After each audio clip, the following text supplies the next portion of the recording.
নমস্কাৰ বন্ধুসকল, আজি আকৌ এল্টো K10 এখন লৈ আহিছোঁ আপোনালোকৰ মাজলৈ। চাই ল'ব পাৰে গাড়ীখন, কণ্ডিশ্যন খুব ভাল হৈ আছে। অৰিজিনেল পেইণ্টতে আছে গাড়ীখন। বাম্পাৰত সৰু স্কেচ দুটামান আছে, এতিয়া কৰাই দিয়া নাই, যিহেতু কৰাই দিলে ৰিপেইণ্ট বুলি ভাবে। চাই লওক, গাড়ীখন পূৰা গেটাপত আছে।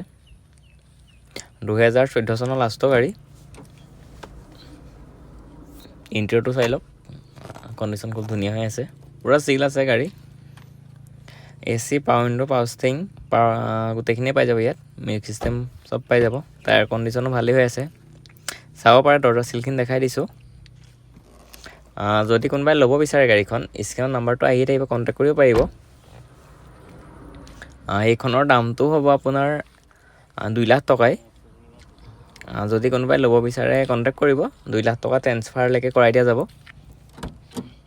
গাড়ী চলিলে 90,000 মান গাড়ী চলিলে।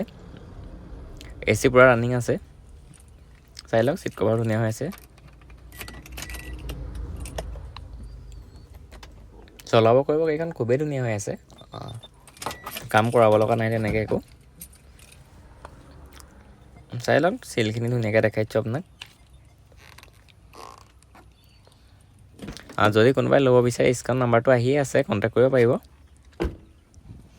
ক'লোৱে ফুল বডি অৰিজিনেল পেইণ্টত আছে। সৰু সুৰা বাম্পাৰত অকণমান দাগি অকণ আছে, সেইকণ কৰাই ল'ব লাগিব নিজে, মানে কৰাই দিয়া নাই আৰু ৰিপেইণ্ট বুলি ভাবে কাৰণে। চাই লওক, এপ্ৰন দেখাই দিছোঁ, এপ্ৰন পূৰা চিল আছে। ইঞ্জিন পূৰা চিল আছে, বনেট চিল পূৰা। যদি কোনোবাই ল'ব বিচাৰে গাড়ীখন, কণ্টেক্ট কৰিব। 2 লাখ টকাত গাড়ীখন ট্ৰেন্সফাৰ সহ কৰি দিব পৰা যাব। যদি কোনোবাই লয়, কণ্টেক্ট কৰিব।